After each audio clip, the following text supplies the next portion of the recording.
हाँ, तो मैं राहुल यादव एक बार फिर आप लोगों का राणा IAS अकेडमी पर स्वागत करता हूं।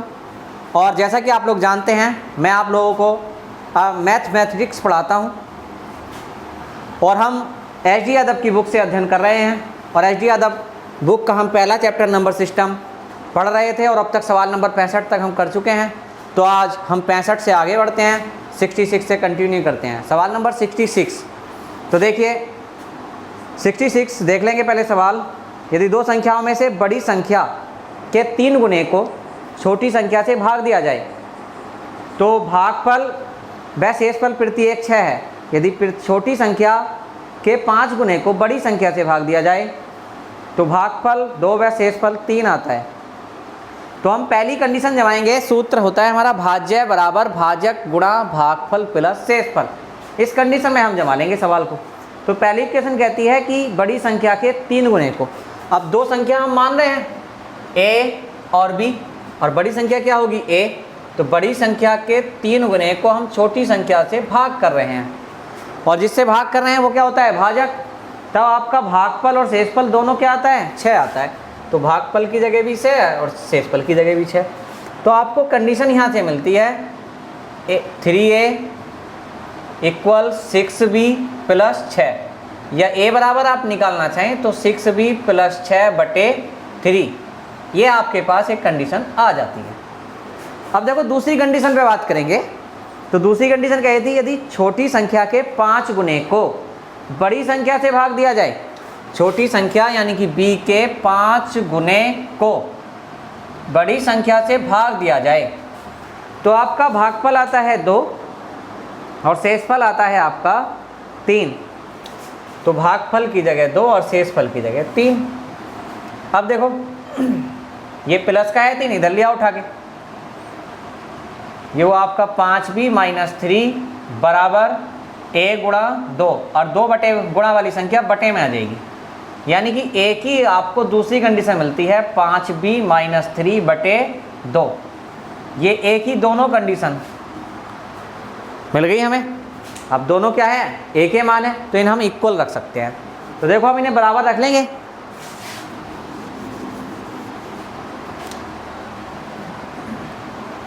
सिक्स बी + 6/3 बराबर 5b - 3/2। अब भाई साहब 2 से गुणा करोगे 6 दूनी 12b + 12, 3 से इधर करोगे 5 तिया 15b - 3 तिया 9। अब 12 और 9 जोड़े आपने, कितने हुए 21। 12 घटाए 15 में से कितने आए 3b, और 3 सत्ते 21। तो b बराबर कितना आता है आपका 7 आ जाता है। और b का मान आप कहीं भी रख लो, लाके यहाँ पे रख लेते हैं। 6 × 7 + 6/3, 7 42 और 6 48। अब 3 से भाग करोगे तो कितना आया 16, जो कि a का मान है। और देखो आपसे पूछा गया था, आपसे पूछा था बड़ी संख्या क्या है। तो बड़ी संख्या क्या आ गई हमारी 16 आ गई। मैं समझता हूँ आप लोग समझ पाए होंगे मेरी बात को, और अगर समझ में नहीं आए तो आप वीडियो रिपीट करके देखिए। और देखो बढ़ते हैं अगले सवाल की तरफ। सवाल नंबर है 67। 2 अंकों वाली किसी संख्या की पुनरावृत्ति करने से, जैसे 37 37 या 63 63 बनी 4 अंकों वाली संख्या सदैव विभाज्य है। तो ये सीधा एक रूल है, जब लगातार 2 अंकों को 2 बार रिपीट करके 4 अंक वाली संख्या बनाते हैं तो वो 101 से सदैव विभाज्य होती है। वह 101 से सदैव विभाज्य होती है। तो इसमें करने की और लिखने की जरूरत ही नहीं है, आपको याद रखना है ये रूल है। जैसे 37 37 इस तरह की 4 अंकों की संख्या बने तो वो सदैव 101 से पूर्णतः व्यक्त होगी, या 63 63, या जैसे 56 56, कोई भी बने और लगातार 3 अंकों को लेके बना लो। जैसे 3 7 6 3 7 6, तो ये जो विभक्त होती है वो आपकी 1001 से होती है। और लगातार कोई भी एक अंक 6 बार रिपीट हो जाए, जैसे 2 2 2 2, तो ये जो विभक्त होती है आपकी 7 11 13 37 और 1001 से होती है, ये वाली। तो आपके 67 और 68 सवाल आपको समझ में आ गए होंगे, क्योंकि दोनों यही हैं। आते हैं 69 की तरफ। 69 में दिया है एक संख्या में दूसरी संख्या से भाग देने पर भागफल 3 प्राप्त होता है, जबकि दोनों संख्याओं का गुणनफल 6075 है। छोटी संख्या क्या है? तो उन्होंने कहा एक संख्या में दूसरी संख्या से जब भाग देते हैं तो भागफल क्या आता है? 3 आता है। देखो इसी कंडीशन में जमा लेते हैं। एक संख्या यानी कि पहली संख्या बड़ी संख्या 12 बी ए मान ली, छोटी बी मान ली, और भागफल क्या है आपका? 3। अब इन्होंने कहा दोनों संख्याओं का गुणनफल, भागफल देखो, शेषफल तो कुछ है नहीं तो छोड़ दो यहीं, जबकि दोनों संख्याओं का गुणनफल क्या है? 6075। तो a इंटू बी बराबर 6075। अब एक ही जगह ठाके ए का मान रख लो भाई साहब। 3b गुणा बी बराबर 6075, 3 से भाग करोगे 2025, और 2025 जैसा कि आप जानते हैं पी स्क्वायर बराबर 2025, स्क्वायर हटाओगे आपका रूट चढ़ेगा, और 25 यानी कि 5 होता है का अंक, और 20 से पहले पूर्ण वर्ग संख्या क्या आती है आपकी? 16 यानी कि 4, तो b बराबर आपका जाता है 45। तो छोटी संख्या आपकी 45 हो गई। अगर बड़ी पूछें तो यही मान रख लो, 45 गुणा 3 बराबर 135।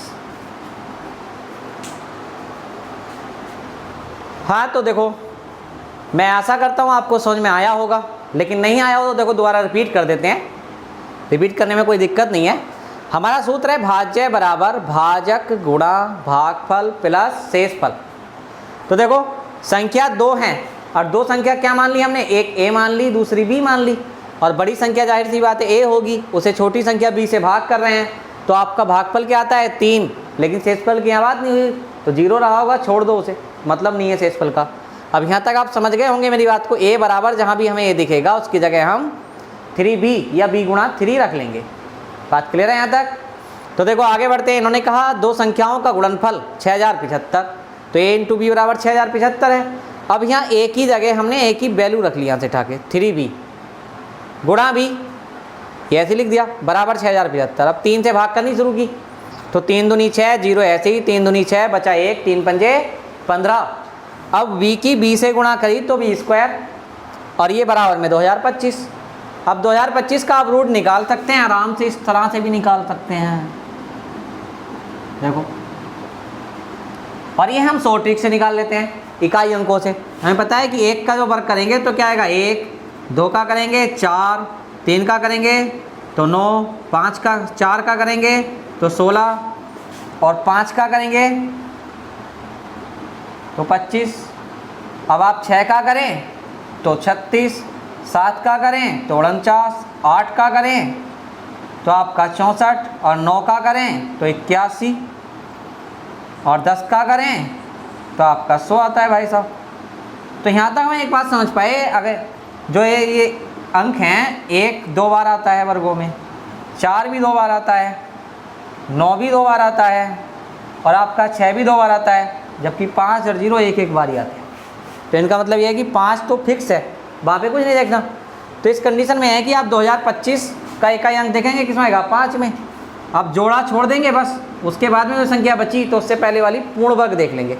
तो 20 से पहले पूर्ण वर्ग क्या आता है? 16, और 16 का क्या आ गया? 4, तो भी 45 का हो गया। वरना आप चाहें तो इस तरह करें, पीछे जोड़े बना के 4 चौक 16, बचा 4, उतार लिया 25 का जोड़ा। अब 4 और 4 8, 5 बार चली जाएगी, तो 5 पंजे 25, 5 अट्ठे 40, और 2 42, तो 45 आ जाता है। अब जैसे आप लोग समझ रहे हो वैसे वो चीज़ है। तो देखो बढ़ते हैं अगले सवाल की तरफ। सवाल नंबर आपका होगा 70, और 70 बताने से पहले देखो मुझे एक बात ध्यान आई, कल मैंने एक सवाल आपको कराया था, सवाल नंबर 59, तो उसमें थोड़ी मिस्टेक हो गई थी। मैं भी आज वीडियो देख रहा था तो उसमें मुझे दिखाई दिया, और कुछ बच्चों ने कमेंट करके भी बताया, तो मैंने भी सोचा हाँ देख लेते हैं ऐसे। तो सवाल हम दोबारा ले लेते हैं 59। 1848 के विषम संयुक्त विभाजकों की संख्या पूछी थी। तो 1848 के विषम संयुक्त विभाजक, तो आप इसके फैक्टर करेंगे, मैंने कल ही बताया था आपको ऐसे ही। 2 × 18, 2 दूनी 4, 2 चौक 8, फिर 2 से करो, 2 चौक 8, 2 छक्का 12, 2 दूनी 4, 2 दूनी 4, 2 तिया 6, 2 इकना 2।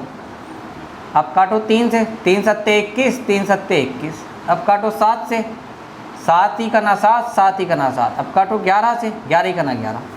तो जो इसके संयुक्त विषम पूछे हैं तो वो कैसे बन सकते हैं? विषम की बात कर रहा है, तो आपका 11 तिया संयुक्त का मतलब होता है जिनमें 2 फैक्टर गुणा करके आए हों, तो आपका एक 3 गुणा 7 बन जाएगा, जिसका मान होगा 21, संयुक्त हो गया ये। अब एक बार 11 गुणा 3 ले लो तो ये आपका आएगा 33। अब एक बार आप ले लो 3 और 7 ले लिया, एक बार 11 के साथ ले लो 3, वो 11 के साथ 7 ले लो, 11 गुणा 7 तो आपका एक 77 आ जाएगा। एक बार इन तीनों को ले लो, 3 गुणा 7 गुणा 11 तो 7 या 21 गुणा 11, 21 ही का 11 का ना 11, 11 दूनी 22 और 1 23 आपका, तो 231। तो आपके ये 4 बनते हैं भाई साहब, और कल मिस्टेक से मैंने 2 बता दिया था, ध्यान नहीं करा था मैंने बस।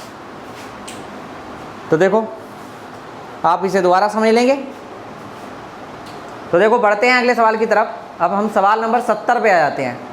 सवाल नंबर 70 है आपका, किसी संख्या को 3 से भाग देने पर शेषफल 1 आता है। जब इस भागफल को 2 से भाग दिया जाता है तो शेषफल 1 आता है। यदि प्रारंभिक संख्या को 6 से भाग दिया जाए तो शेषफल क्या प्राप्त होता है? तो शेषफल क्या प्राप्त होता है? तो देखो हम बढ़ते हैं, सवाल को देख लेंगे आप ध्यान से।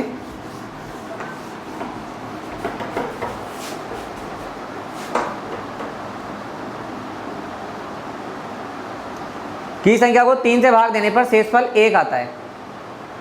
तो ये जो भाग सवाल हैं क्रमिक वाले हैं, आपने क्रमिक भागफल पढ़ा होगा, तो क्रमिक गुणनखंड के क्रमिक भागफल के सवाल होते हैं। जब 3 से भाग करते हो तो 1 है, और जब आप भाग करते हो 2 से तो शेषफल आपका तब भी 1 ही है, और सबसे लास्ट में 1 अपने पास से मानते हैं। तो 2 ही करना 2 और 1 3, 3 तिया 9 और 1 10। अब कह रहे हैं 10 से भाग की होती शुरू में, वो 6 से भाग की होती, तो कर लो 6 ही करना 6, तो आपका 4 शेष आ जाता है भैया। तो समझ पाए होंगे आप मेरी बात को, आशा करता हूँ। वरना इसका बेसिक तरीका है, एक बता देता हूँ मैं आपको। इस तरह से आप एक साइड में भाजक लिखेंगे, एक साइड में शेष लिखेंगे। तो भाजक क्या है आपका 3 पहले, तो 1 शेषफल, 2 है तो भी 1 शेषफल। अब लास्ट से उठाते हैं आप, इस कंडीशन में रखना है भाज्य बराबर भाजक गुणा भागफल प्लस शेषफल। तो लास्ट से 2 और लास्ट वाला ही शेषफल उठाना है आपको। तो भाज्य तो निकालना है आपको, भाजक 2, भागफल पहली बार में 1 मानना है, शेषफल जोड़ देना है, 2 ही करना 2 और 1, इस तरह से आपका 3 आ जाता है। अब ये इस पर आ गए 3, और ये वाला इसका भागफल बन जाएगा 3 प्लस 1, तो 3 तिया 9 और 1 10। अब 10 को 6 से भाग कर लो। तो 2 तरीकों से बता दिया है, आप जिससे अच्छा कर लगे उससे लिख लेंगे। तो देखो बढ़ते हैं नेक्स्ट सवाल की तरफ। किसी संख्या को जब क्रमिक रूप से 4 और 5 से भाग दिया जाता है तो शेषफल क्रमशः 1 और 4 आते हैं, और जब इसे क्रमिक रूप से 5 और 4 से भाग दिया जाए तो शेषफल होंगे। तो देखो यहाँ पे पिछले सवाल में तो इन्होंने छुपा के रखी थी बात, क्रमिक है, वो हमने उसकी लैंग्वेज से पकड़ा था, लेकिन यहाँ पे साफ साफ लिख दिया है क्रमिक। तो क्रमिक वाले में हमें पता है यही कंडीशन अप्लाई करनी है। तो देखो देख लेते हैं, किसी भी तरीके से देख लो आप। तो इन्होंने पहली बार भाग की 4 से और 5 से भाग जाता है, तो 1 और 4 आते हैं, 4 5 1 और 4, इस तरह से 2 लाइनें खींच के आप करना शुरू कर लेंगे। पहली बार में 1 मानते हैं, 5 ही करना 5 और 4 9, 4 9 36 और 1 37। तो यानी कि वो नंबर 37 था जिस पे ये अप्लाई कर रहे थे। इन्होंने कहा 5 और 4 से करें तब क्या होगा। 37 को 4 की जगह पहले 5 ले लें और 5 की जगह 4 ले लें, तो 5 से भाग करो भाई साहब। तो 5 सत्ते 35, बचता कितना है आपका 2 शेष बच जाता है। अब जो 4 से भाग करनी है 37 में ना करके जो भागफल आया उसमें करनी होती है, यही होता है क्रमिक का फंडा। तो आप 7 को भाग करेंगे 4 से, 4 ही का ना 4, बचा कितना 3, तो आपका जो शेषफल आता है वो आता है 2,3। पहली बार 2 बचा था और लास्ट में 3। आशा करता हूँ आप लोग समझे होंगे मेरी बात को। तो देखो आइए तो बढ़ते हैं अगले सवाल की तरफ। अब अगला सवाल है आपका सवाल नंबर 72। एक संख्या को क्रम से 2 3 7 अंश से विभाजित करने पर क्रम से 1 1 6 शेष प्राप्त होता है। संख्या को 42 से भाग करने पर शेषफल क्या होगा। तो देखो वही सवाल है, संख्या पहले प्राप्त करनी है आपको, और संख्या प्राप्त करनी है तो आपको 3 नंबर दिए थे, 2, 3, 7 से भाग करते हैं। 2, 3, 7 शेषफल हैं आपके, शेषफल जो प्राप्त होते हैं 1, 1, 6 प्राप्त होते हैं। 1, 1, 6 यहाँ पे 1 अपने पास से मानेंगे, 7 ही करना, 7 और 6 13, 13 या 39 और 1 40, 40 दूनी 80 और 1 81। अब 81 को भाग करनी है किससे, 42 से है शायद, देखो हाँ 42 से ही है। तो हमें पता है 42 दूनी 84 होते हैं, 2 बार नहीं जाएगी, एक ही बार जाएगी। तो 11 में 2 गया 9, 7 में 4 गया 3, तो आपका 39 शेष आ जाता है। ठीक है, मैं समझता हूँ आप लोग समझ रहे होंगे मेरी बात को। तो देखो बढ़ते हैं अगले सवाल की तरफ। इन्होंने कहा जब किसी संख्या को 56 से भाग देते हैं तो शेष 29 बचता है, इस संख्या को 8 से भाग देने से शेष क्या होगा। तो देखो बिल्कुल सिंपल सवाल है, मैंने शायद इस तरह के आपको करवाए भी हैं। 56 से भाग दी जाती है तो 29 बचता है, अब 8 से करें तो क्या होगा। तो इसे पहले वाले शेष को भाग करनी है बस आपको, और कुछ नहीं करना। 8 या 24 कितना बचता है आपका, 5 बच जाता है।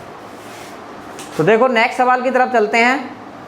सवाल नंबर 74। 4, 7 से उत्तरोत्तर भाग देने पर क्रम से 2 और 1 शेष प्राप्त होते हैं, उस संख्या को 28 से भाग दिया है तो शेष क्या होगा। उत्तरोत्तर, क्रमागत, क्रमिक सब एक ही बात होती हैं, आपको ऐसे ही करना है। 4, 7 से भाग कर रहे थे और 2 और 1 प्राप्त हो रहे थे आपको, दिखाई दे रहा है भाई सबको। तो देखो 1, 7 ही करना, 7 और 1 8, 4 8 32 और 2 34, तो वो नंबर 34 है। अब इन्होंने हमसे भाग करने को कही है, बोले 28 से कर दो भाई साहब आप, तो करो 28 से। 28 ही करना, 28 बचता कितना है आपका, 6 बच जाता है। बताओ कोई दिक्कत यहाँ तक। तो देखो बढ़ते हैं अगले सवाल की तरफ। सवाल नंबर 75।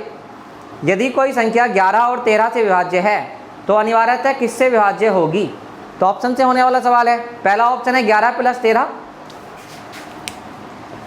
जब संख्या 11 और 13 दोनों से विभाज्य है तो 11 + 13 से विभाज्य होने का मतलब नहीं बनता, मतलब बनता है 11 × 13 से, ना ही 13 - 11 से। अब एक ही ऑप्शन दे रखा है आपको 11 × 13, आपका सी ऑप्शन है, ये हो जाता है।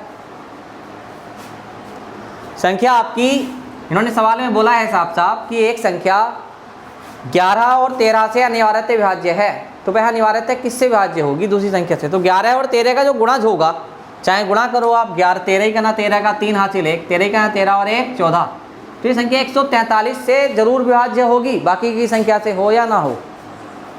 ठीक है, समझे होंगे आप मेरी बात को। तो देखो बस आज की वीडियो को इतना ही रखते हैं। सवाल नंबर हमने 66 से शुरू किए थे और 75 तक आ गए हैं। 9 सवाल कम है, और पढ़ाएं। चलो 2-3 सवाल और ले लेते हैं। देखो 2 क्रमागत विषम पूर्णांक वाले वर्गों के बीच का अंतर हमेशा किससे विभाजित होता है। तो 2 क्रमागत विषम पूर्णांक, आप एक बात समझेंगे, क्रमागत विषम पूर्णांक, तो क्रमागत क्रमिक संख्या जो होती हैं वो सदैव 1-1 के अंतर पर आती हैं। अगर बात आए क्रमिक की तो वो +1 करके मिलेंगी। बात आए क्रमागत सम की तो वो भी +2 करके मिलेंगी। बात आए आपकी क्रमागत विषम की तो ये भी +2 करने के बाद प्राप्त होगी। जैसे उदाहरण से आप समझ लें, इसके लिए 3 है, अगली संख्या 1 जोड़ो 4 आ जाएगा, 4 में 1 जोड़ो 5 आ जाएगा, क्रमिक है। अब जैसे इसके लिए सम के लिए बात करें, 2 में 2 जोड़ोगे अगला सम नंबर आ जाएगा 4, 4 में 2 जोड़ोगे अगला सम नंबर 6 आ जाएगा, 6 में 2 जोड़ोगे 8 आ जाएगा। अब विषम के लिए समझ लो, 3 में 2 जोड़ोगे 5, 5 में 2 जोड़ोगे 7, 7 में 2 जोड़ोगे 9, यानी कि 2-2 जोड़ने के बाद में क्रम चलेंगे। तो देखो समझाने की कोशिश यही कर रहा था मैं आपको कि यह क्रमागत सम या क्रमागत विषम या क्रमिक संख्या होती क्या है। अब सवाल में कुछ नहीं है, बड़े आराम से कर लेंगे। इन्होंने कहा 2 क्रमागत विषम पूर्णांकों वाले वर्गों के बीच का अंतर, तो 2 क्रमागत विषम। अब मैंने सपोज करो यहाँ x लिख दिया, अब आप डेफिनेट कर सकते हैं ऐसे कि ये सम है विषम। बताइए, x तो कुछ भी हो सकता है, सम भी हो सकता है, विषम भी हो सकता है, तो हम इसे डेफिनेट करेंगे। आपने इंग्लिश में पढ़ा होगा आर्टिकल, तो वहाँ पे क्या होता है आर्टिकल में, आर्टिकल दो भागों में बटा होता है, डेफिनिट इंडेफिनिट। इंडेफिनिट का मतलब होता है अनिश्चित, यानी कि अभी अनिश्चितता के दौर में है। तो इसे हम डेफिनिट कर लेंगे, निश्चित कर लेंगे। इसका गुणांक 2 कर लिया, हमें पता है सम संख्या वो होती है जो 2 से पूर्णतः विभक्त होती है। जब गुणांक 2 कर लिया तो ये सम हो गई, क्योंकि 2 से पूर्णतः विभक्त है। अब इसमें अगर मैं 1 जोड़ लूँ, प्रत्येक सम संख्या में 1 जोड़ दो तो वो आपकी विषम हो गई। किसी भी सम संख्या में 1 जोड़ दो तो वो आपकी विषम हो जाती है। अब इससे अगला नंबर 2 जोड़ के आएगा, 2x + 3।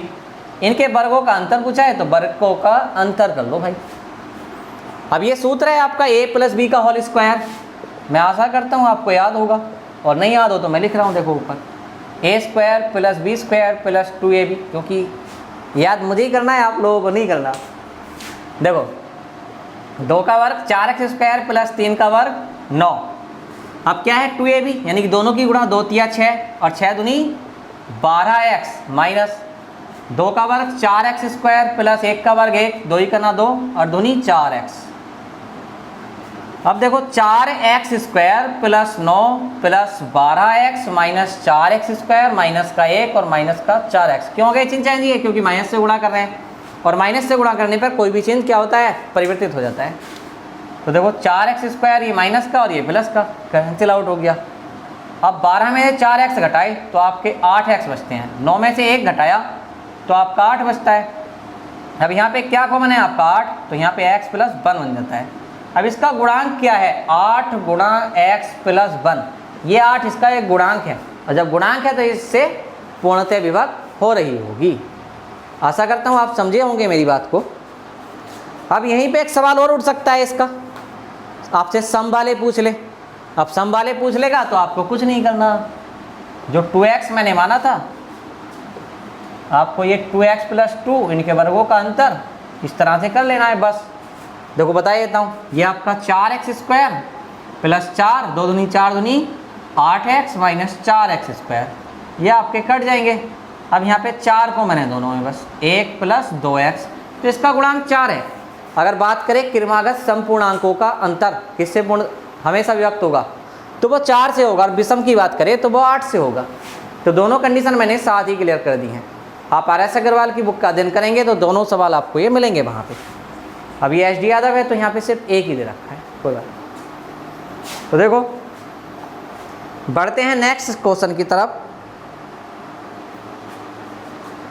सवाल नंबर 77, 39 57 में से 53 49 को जोड़ा जाता है। प्राप्त राशि में 7062 को घटाया जाता है। परिणामी संख्या किससे विभाज्य नहीं होगी? तो सिंपल सा सवाल है, करके देख लेंगे या करवाएं? देखो करके तो आप लोग कहेंगे कि कोई भी देख लेते, आप क्यों करवा रहे हैं, पीछे किताब में भी सोल्यूशन है, तो करवा देते हैं। देखो हम 39 57 में 53 49, 39 57 में 53 49 जोड़ा जाता है, तो जोड़ लो भाई। हाँ सही लिखा है। तो 9 7 16 का 6 हासिल 1, 5 4 9 और 1 10 का 0 हासिल 1, 9 3 12 और 1 13 का 3 हासिल 1, 5 3 8 और 1 9, 93 0 6। अब इसमें से इन्होंने कहा 7062 घटाओ, तो घटाओ भैया। 4 में 2 गया, वो 6 में 2 गया 4। अब ये आपका 10 में 6 गया तो 4। अब यहाँ आपका 2, 9 में 7 गया 2, तो 2244। अब आपको ऑप्शन उठा लेने हैं, ज़्यादा चक्कर में नहीं पड़ना। 4 3 7 11 ऑप्शन है आपके, 4 3 7 11। अब इन्होंने पूछा ये था कि किससे विभाज्य नहीं होगी परिणामी संख्या, तो किन्हीं 3 ऑप्शनों से हो रही होगी पूर्ण विभक्त, बाकी 4 एक से नहीं हो रही होगी। 4 का रूल लगाओ। 4 का रूल मैंने आपको कल भी रिवाइज कराया था। 4 का रूल होता है कि अंतिम 2 अंक 4 से विभक्त होने चाहिए, तो 4 से विभक्त हो रही है। 3 का लगाओ, 4 4 8, 2 10 और 2 12, अंकों का योग 12, 3 से पूर्णतः विभक्त है तो हो रही है। अब 11 7 से देख लो, 7 या 21 बचता है 1, हो गया 4, 7 दूनी 14, बचता कुछ नहीं, 4 में भाग नहीं आती तो इससे भाग नहीं हो रही। अब 11 से भी हो रही होगी क्योंकि 4 2 6 और 4 2 6, 6 में 6 जाएगा 0, तो आपकी ये 11 से भी पूर्णतः व्यक्त हो जाती है। पूछा यह था किससे विभाज्य नहीं होती, तो आपका आंसर हो जाता है 7। समझे होंगे आप मेरी बात को। तो देखो सवाल नंबर 78, आज का ये लास्ट सवाल हम उठा लेते हैं यहाँ से और यहीं पे आज हम वीडियो आपकी रोक देंगे। 13 सवाल हो जाएंगे। तो यदि m तथा n धनात्मक पूर्णांक हो और m माइनस n एक समपूर्णांक हो तो m square minus n square हमेशा किसके द्वारा विभाज्य होगा? तो आपके m और n एक धन पूर्णांक हैं। m और n एक धन पूर्णांक है। धन पूर्णांक का मतलब प्लस वाले नंबर है। इन्होंने कहा m माइनस n क्या है? एक सम संख्या है, एक आपकी सम संख्या है। तो m square minus n square हमेशा किससे विभक्त होगा? m square minus n square को आप सोल्व करेंगे तो आपको मिलेगा m प्लस n और m माइनस n मिल जाएगा आपको। अब देखो ऑप्शन पे डिपेंड करेगा आपका। इन्होंने कहा m माइनस n एक सम संख्या थी, m और n एक धन। अब जो अंतर आता है धनात्मक का वो किसका आता है? जैसे आप 5 में से 3 घटाओगे 2 आएगा। अब 7 में से आप 3 घटाओगे तो भी 4 आएगा। यानी कि दो विषम संख्याओं का अंतर भी क्या आता है? समी आता है। और दो विषम संख्याओं का जोड़ भी क्या आता है? समी आता है। अब एक विषम और एक सम लेके घटाओगे आप, कभी भी नहीं आएगा विषम सम। 5 में से आप 2 घटाओ तो 3 आएगा। यानी कि ये दोनों संख्या क्या होंगी? समी होगी। कोई भी सम संख्या का गुणांक क्या होगा? सम संख्या से ही विभक्त होगा। अब आपका ऑप्शन है 4, 6, 8, 12। और ऐसी कंडीशन के लिए एक रूल होता है सीधा, m माइनस n यानी कि एक सम संख्या हो तो ये हमेशा 8 से पूर्णतया विभक्त होगा। 8 से पूर्णतया विभक्त होगा। आप याद रखेंगे ये बात, बस और कुछ नहीं। तो ठीक है, आज के लिए इतना ही काफ़ी है। बाकी मिलते हैं हम अपनी अगली क्लास में आगे। और आशा करता हूँ अगर आपको क्लास अच्छी लगे तो लाइक करें, शेयर करें, सब्सक्राइब करें और अपने दोस्तों को ज़्यादा से ज़्यादा शेयर करें। ठीक है, धन्यवाद।